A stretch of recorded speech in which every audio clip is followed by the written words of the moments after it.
우리 주님의 평화가 예배드리는 토평의 온 가족들에게 임하기를 기원합니다. 오늘은 사순절 세 번째 주일입니다. 우리 주님은 항상 가르침과 행동이 일치하는 분이셨습니다. 주님께서는 가르치시는 것이 그가 걸어가는 길이 되었고, 또 그가 걸어가는 길이 우리에게 가르치는 가르침이 되었습니다. 오늘은 예수님의 가르침을 통해서 예수님께서 걸어가신 그 길이 어떤 길인지 묵상해 보도록 하겠습니다. 먼저 오늘 성경의 본문 배경을 살펴보겠습니다. 19절 말씀에 보면 보물을 땅에 쌓아두지 말라라고 합니다. 그 당시는 은행이 발달하지 않은 시기였습니다. 사람들은 돈을 모으면 지금은 은행에 가겠지만 그 당시는 보물로 바꾸어서 땅에 묻어두기도 하고 또 집에 보이지 않는 곳에 쌓아두기도 했습니다. 그래서 돈으로 바꾸어 집에 보관하다 보면 도둑을 맞을 수도 있습니다. 또 쇠로 바꾸어서 두다 보면 그 쇠가 녹슬어서 상하게 될 수도 있습니다. 또 귀한 천으로 된 보물을 보관하다 보면 좀이 또 여러 가지 습기 때문에 그 천이 상해서 못 쓰게 되는 그런 경우도 있습니다. 그런데 아무리 잘 숨겨봐야 이제 도둑은 돈 냄새를 맡기 때문에 희한하게 돈 있는 장소는 우리는 모르는데 그들은 압니다. 여러분들은 제주도에 살기 때문에 잘 모르시겠지만 육지에서는 돈을 숨기는 것이 굉장히 어렵습니다. 어디에 숨겨 놓든지 간에 다 찾아내는 것이 도둑입니다. 돈을 아무리 숨겨봐야 스위스 은행에 넣어봐야 사실은 우리가 사기를 당할 수도 있고 또 어려움을 겪기 때문에 또 투자를 한다고 하지만 그 투자가 실패해서 잃어버리는 경우도 많습니다. 그래서 이 세상의 재물을 쌓아 놓는다라고 하는 것은 100% 안전하지 않다라는 것을 이야기합니다. 그런데 왜 사람들은 재물을 땅에 쌓아두려고 할까요? 다 불안하기 때문이죠. 이 세상을 살아간다는 것은 굉장히 불안합니다. 재물을 많이 쌓아야 좀 안전할 것 같고 또 마음이 든든할 것 같습니다. 그런데 재물이라고 하는 것이, 돈이라고 하는 것이 우리가 생각하는 것보다 훨씬 더 강력한 힘을 가지고 있습니다. 우리가 이 세상에 태어나기 전에도 돈이 있었습니다. 그리고 우리가 이 세상을 떠난 때에도 우리 이후에도 돈은 남아서 힘을 발휘할 것입니다. 그렇게 강력한 힘을 가진 이 재물, 이 돈을 우리가 어떻게 하면 자유를 얻으며 살 수 있을까라고 하는 그 길을 제시해 주고 있습니다. 오늘 성경에 보면 재물이라고 하는 단어는 맘몬이라고 하는 단어입니다. 맘몬이라는 그런 단어를 많이 들어보시지 않으셨습니까? 구약 성경을 읽다 보면 간혹 맘몬이라고 하는 우상이 등장합니다. 그래서 이 재물이라고 하는 것이 우리가 돈이라고 하는 그런 단어로 사용되기도 하고 또 문맥에 따라서는 우상이라고 하는 단어로도 사용되는 그런 단어입니다. 밀턴의 신라곤에 보면 이 맘몬이라고 하는 이 우상은 원래 천사였다고 합니다. 하늘에서 떨어져서 이 세상에서 늘 땅을 바라보며 살아가고 있는 그런 악마, 그게 맘몬이라고 합니다. 그래서 늘 땅을 바라보면서 어디에 돈이 있을까, 어디에 금이 있을까, 자기 앞만 바라보기 때문에 멀리 바라보지 못하고 다른 사람을 바라보지 못하고 자신의 이익만 바라보는 그런 존재, 그것이 맘몬이라고 묘사를 해 놓았습니다.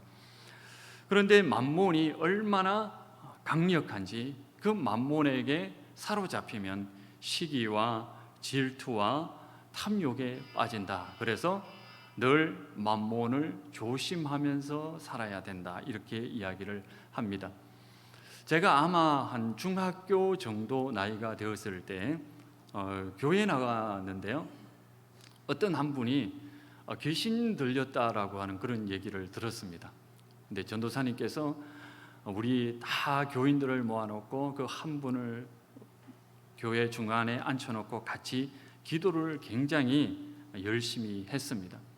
근데 제가 아직도 잊어버리지 않는 것은 그분과 전도사님과의 대화가 아직도 잊혀지지 않습니다.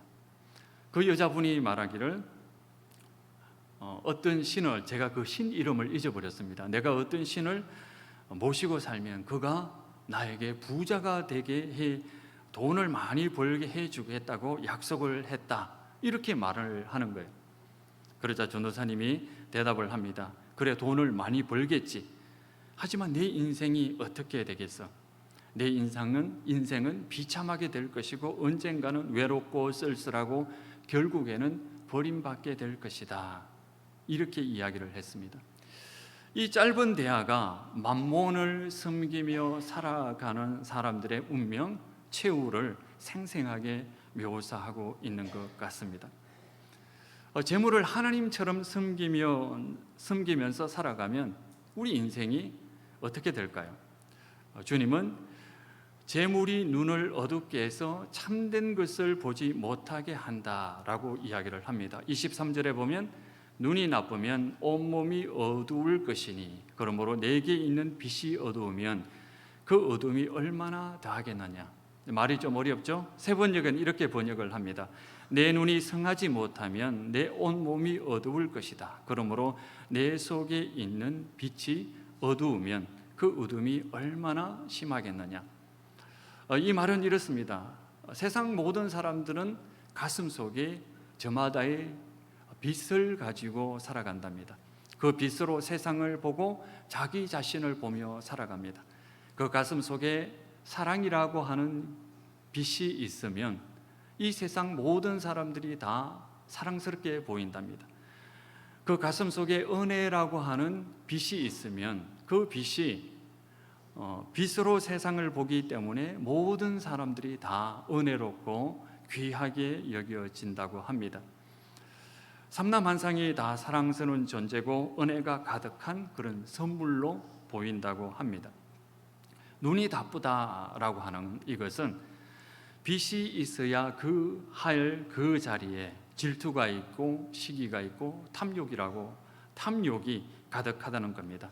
그리고 그 시기와 질투와 탐욕으로 세상을 보기 때문에 모든 사람들이 다 그렇게 보인답니다.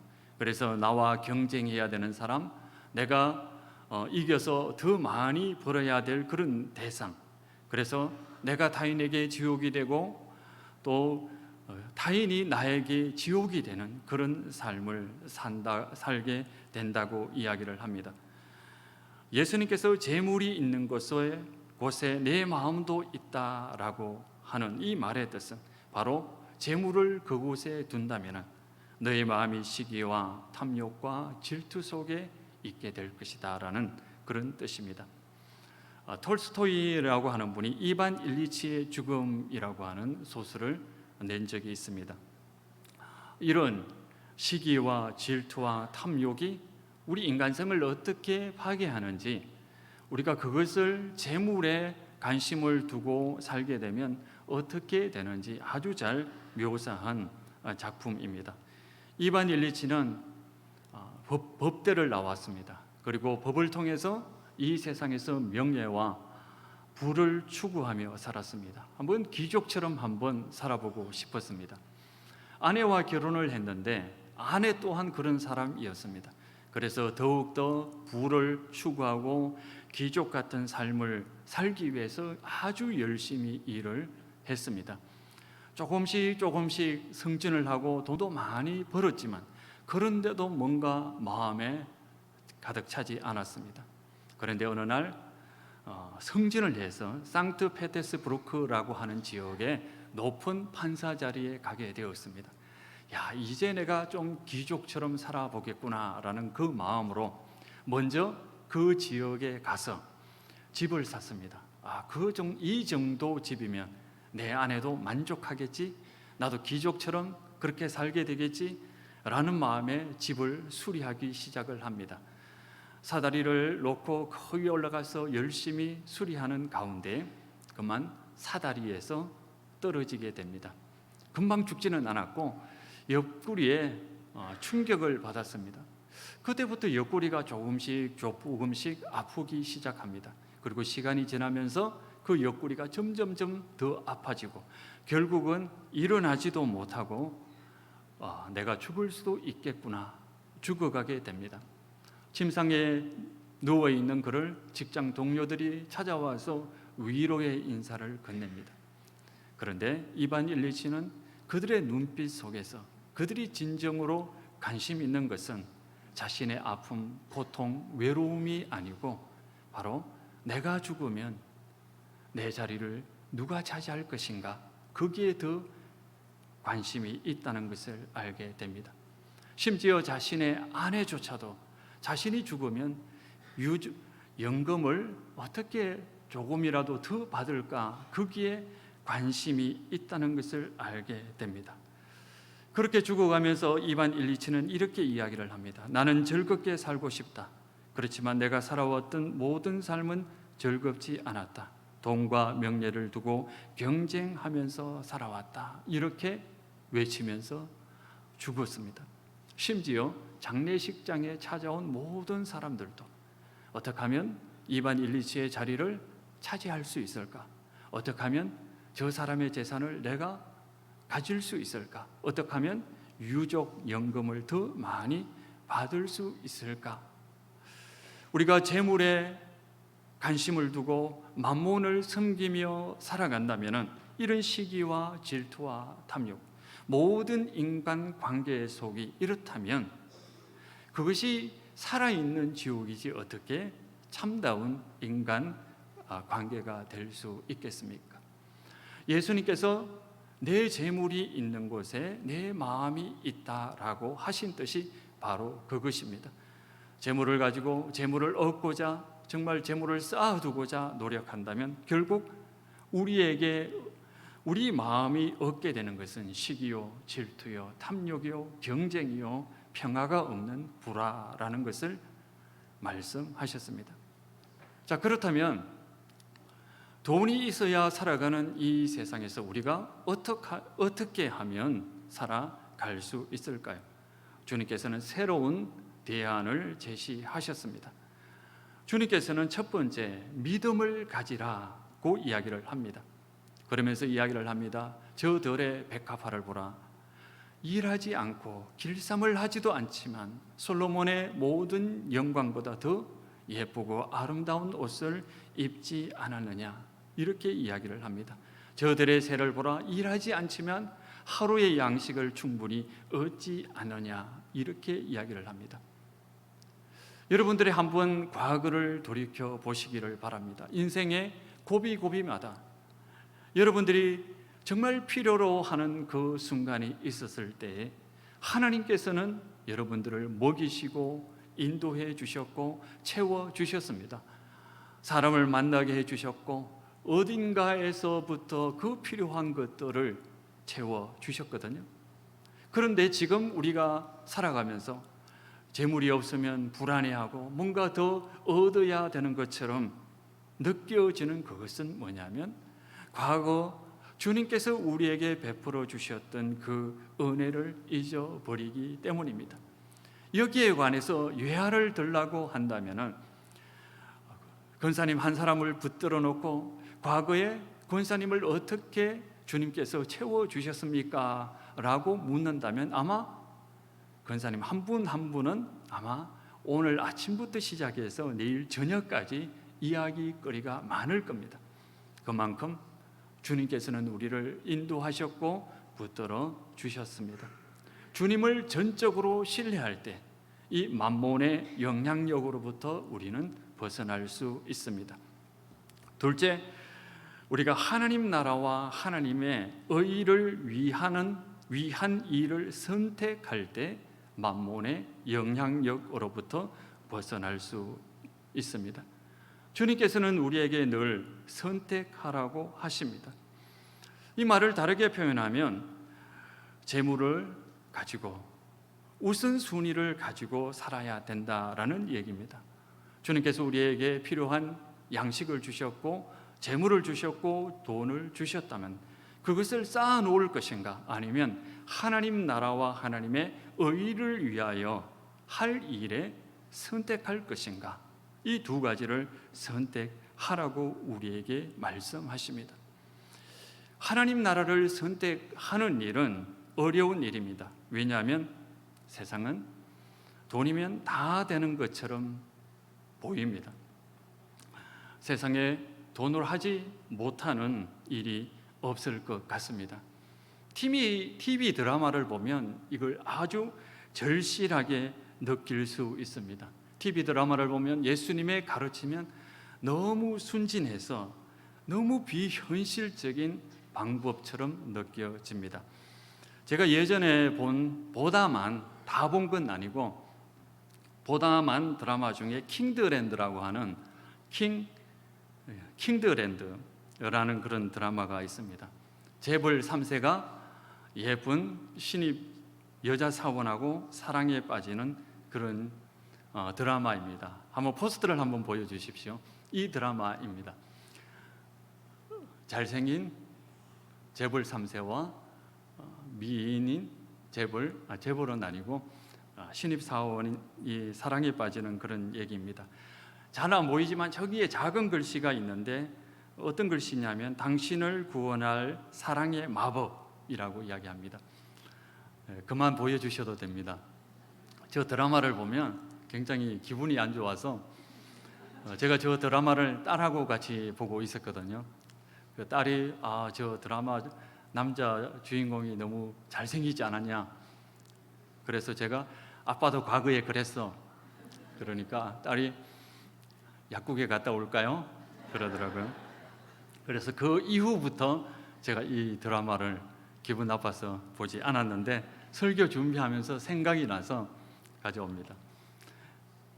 저 드라마를 보면 돈이면 이 세상의 모든 것을 다 해결할 수 있는 것처럼 느껴집니다. 물론 거기 신입 여자 사원이 가난한 사람으로 등장을 합니다. 그런데 독일의 사회학자 브로디웨라는 분이 돈이라고 하는 것은 꼭 우리가 가지고 있는 이것만이 아니고 외모라든지 학벌이라든지 이런 모든 것들이 돈으로 환산될 수 있다라고 하는 것을 증명을 했습니다. 그러니까 처음부터 두 사람은 재벌이었습니다. 그리고 그 재벌의 힘을 이용해서 사랑에 빠진 겁니다. 그렇다면 이 세상의 모든 것은 다 돈으로 해결할 수 있는 것처럼 보이는 것이 현실입니다. 정말 이 세상의 모든 것은 다 돈으로 해결할 수 있지 않을까요? 저보다 연세가 많으신 분들은 아마 많은 공감을 하실 것 같습니다. 프랑스 소설가 중에 에밀 졸라라고 하는 분이 있거든요. 이분이 쓴 소설 중에 행복백화점이라고 하는 소설이 있습니다. 행복을 파는 백화점이라고 하는 상징처럼 이 제목이 느껴집니다. 돈으로 모든 것을 살 수 있는 백화점. 인간이 행복하기 위해서는 돈이면 다 돼. 돈으로 당신이 필요한, 행복해지기 위해 필요한 모든 것을 살 수 있는 그런 백화점이다. 그렇게 생각을 했습니다. 적어도 그 행복 백화점의 사장은 그렇게 생각을 했습니다. 돈이 많기 때문에 이 세상의 모든 것은 다 돈으로 해결할 수 있다. 심지어 사랑조차도 해결할 수 있다라고 생각을 했습니다. 여러분, 사랑을 어떻게 생각하십니까? 사랑도 돈으로 살 수 있지 않을까요, 여러분? 물론 돈으로 노골적으로 사랑을 호소하지 않겠죠. 그러나 저 드라마의 남자 주인공처럼 멋있게 옷을 차려입고 꽃을 한아름 들고 벤츠를 타고 우리 권사님들께 찾아가서 꽃을 내밀면서 당신의 미모를 보니 이 꽃이 금방 시들어 버렸구려 하고 준다면 넘어가지 않을 우리 권사님 어디에 있겠습니까? 아마 다 넘어갈 겁니다. 돈이면 이 세상에 사랑도 살 수 있는 것처럼 보이는 세상입니다. 물론 노골적으로 하지 않지만 사랑을 돈으로 포장해서 간다면 넘어가지 않을 사람 이 세상에 어디에 있겠습니까? 이 행복 백화점의 사장도 그렇게 생각을 했습니다. 사랑도 돈으로 살 수 있다. 그런데 어느 날 신입 여자 사원이 들어왔습니다. 이 사장의 눈에는 이 신입 여자 사원이 미인처럼 보였다고 합니다.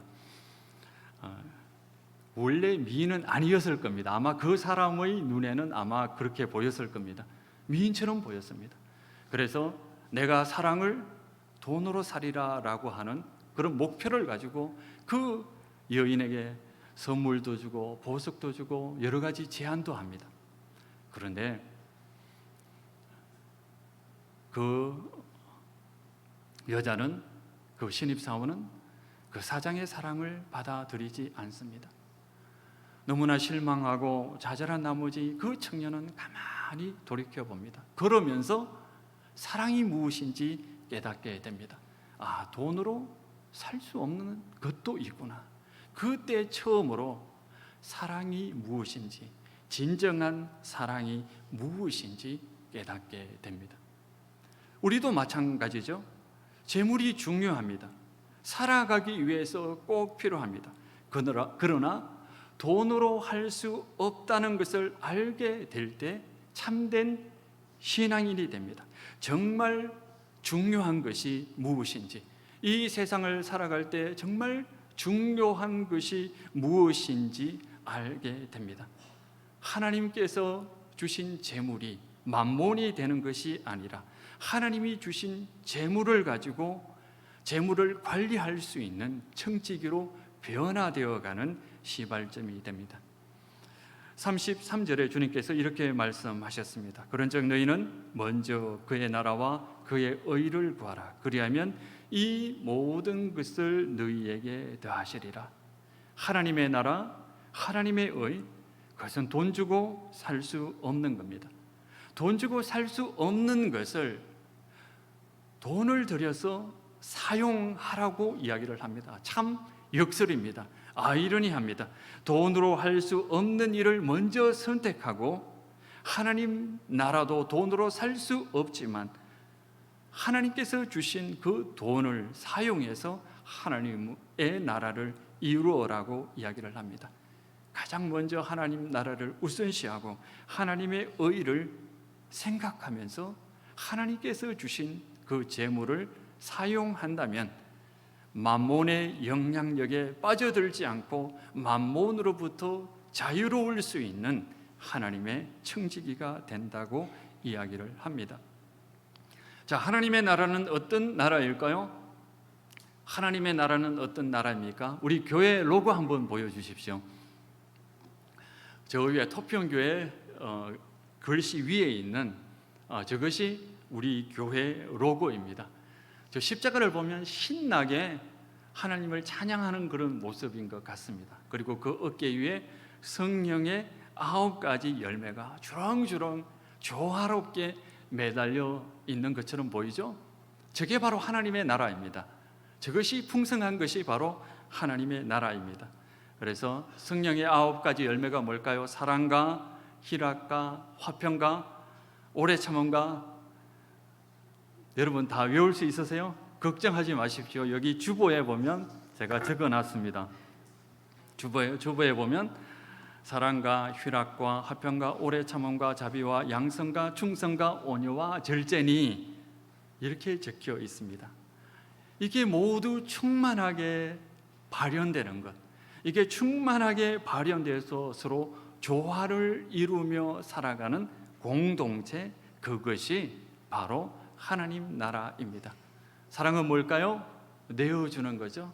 성부 하나님, 성자 하나님이 둘이 서로 대화를 나누면서 서로 이야기할 수 있도록 배려하고 양보하는 것, 그게 사랑입니다. 희락은 뭘까요? 마음과 마음이 말을 하지 않아도 통하는 것, 서로 알기 때문에 기쁜 것, 그게 바로 희락입니다. 화평은 뭘까요? 화평은 평화라는 단어입니다. 화목, 화해라고 하는 단어입니다. 불편하고 서로에게 상처도 있었지만 주님 은혜 가운데 회복되는 것, 그게 바로 화평입니다. 오래 참으면 뭘까요? 기대하는 것입니다. 자비는 뭘까요? 공감하는 겁니다. 아픈 사람을 만나면 내 가슴이 아프고 기쁜 사람 만나면 내가 신나고 즐거운 것, 그게 자비입니다. 양선은 뭘까요? 친절한 겁니다. 내 의견을 부드럽게 친절하게 표현하는 것, 이게 양선입니다. 이 모든 것들이 이루어지는 것이 바로 하나님 나라입니다. 이 중에 어느 것 하나 돈으로 할 수 있는 것이 있을까요? 돈으로 할 수 있는 것처럼 보이지만 돈으로 할 수 없는 겁니다. 우리의 마음을, 정성을, 힘을 다해서 실천해 옮기려고 정말 노력하고 수련하다시피 하지 않으면 이룰 수 없는 것이 성령의 9가지 열매입니다. 이것을 이루는데 우리의 마음을, 우리의 기도를 다 바쳐서 하고 필요하면 우리의 재물을 사용하라고 주님께서 말씀하십니다. 우리가 가진 재물, 주님께서 주신 돈, 이것들을 사용해서 이것을 이루는데 먼저 사용할 때 우리가 만몬의 영향력으로부터 벗어날 수 있다고 말씀하십니다. 사랑, 오래 참음, 자비, 양선, 이 모든 것들은 돈으로 할 수 없는 겁니다. 우리 주님께서 십자가에 달리신 이유가 무엇일까요? 우리 주님께서 돌이 떡덩이가 되게 하라라고 하는 그 마귀의 유혹을 물리칠 수 있었던 이유가 뭘까요? 돈으로 가능하다면 모든 돌들을 다 떡으로 만들어서 돈으로 바꾸어서 사랑과 양선과 자비와 온유함을 이루었을 겁니다. 그런데 돈으로 할 수 없기 때문에 자신의 몸을, 자신의 생명을, 자신의 생애를 바치신 겁니다. 그것이 우리 가운데 이루어지기를 원하셨기 때문입니다. 성령이 충만하다라고 하는 것은 바로 주님께서 말한 이 성령의 9가지 열매가 우리의 인품이 되고 우리의 삶 가운데 드러나는 것, 그것이 바로 성령이 충만한 것이고, 우리 교회가 하나님 나라가 된다라고 하는 것은, 점점점 닮아간다라고 하는 것은 바로 이 성령의 9가지 열매가 우리의 밥상처럼 풍성하고 서로 나누어 가질 수 있는 것이 바로 하나님 나라입니다. 그게 하나님의 의입니다. 그리고 우리 사회가, 우리 민족이 바로 그것이 부족한 것이 있다면 우리가 행하고 그것을 위해서 우리가 기도하며 우리의 재물을 사용해야 됨을 알 수가 있습니다. 그래서 우선순위를 먼저 할 때, 우선순위를 하나님 나라와 의에 둘 때 우리는 만몬의 제 영향력에서 벗어나 하나님의 은혜 가운데 살아갈 수 있는 사람이 됩니다. 우리 몇 주 전부터 우리 아동부, 중고등부, 장년부 주일 설교 본문이 동일합니다. 여러분들이 집에 돌아가셔서 우리 자녀들이 있다면 가정 예배에 오늘 본문을 사용해서 함께 드려도 좋을 것 같습니다. 우리 가정에 성령의 9가지 열매 중에 어느 것이 더 필요할까? 우리 집이 하나님 나라를 이루기 위해서는 이 9가지 열매 중에 어떤 것이 부족할까? 그것을 한번 적어보고 또 그것을 이루기 위해서 내가 어떻게 해야 될까? 무엇을 놓고 기도할까? 이렇게 한번 나누어 보면서 예배를 드리면 좋을 것 같습니다. 조금 더 확장해서 여러분 스스로 우리 교회에 하나님 나라를 이루기 위해서 어떤 것이 더 필요할까? 한번 작성해 보시고 또 그것을 위해서 기도해 주시고 또 그것을 위해서 필요하다면 여러분들이 가진 재물도 사용해 보시는 것이 좋을 것 같습니다. 낙담한 분이 있다면 그에게 찾아가서 기도하고 함께 차도 마시고 밥도 사주고 그리고 도움을 줄 수 있다면 정말 좋을 것 같습니다. 예수님께서 사랑과 우리 희락과 양성과 성령의 9가지 열매를 이루기 위해서 십자가를 지셨고 우리에게 고난의 길로 다가오셨습니다. 우리가 이것을 작지만 실천해 본다면 주님의 그 크신 은혜가 얼마나 큰 것인지 깨달을 수 있을 것입니다. 기도하겠습니다.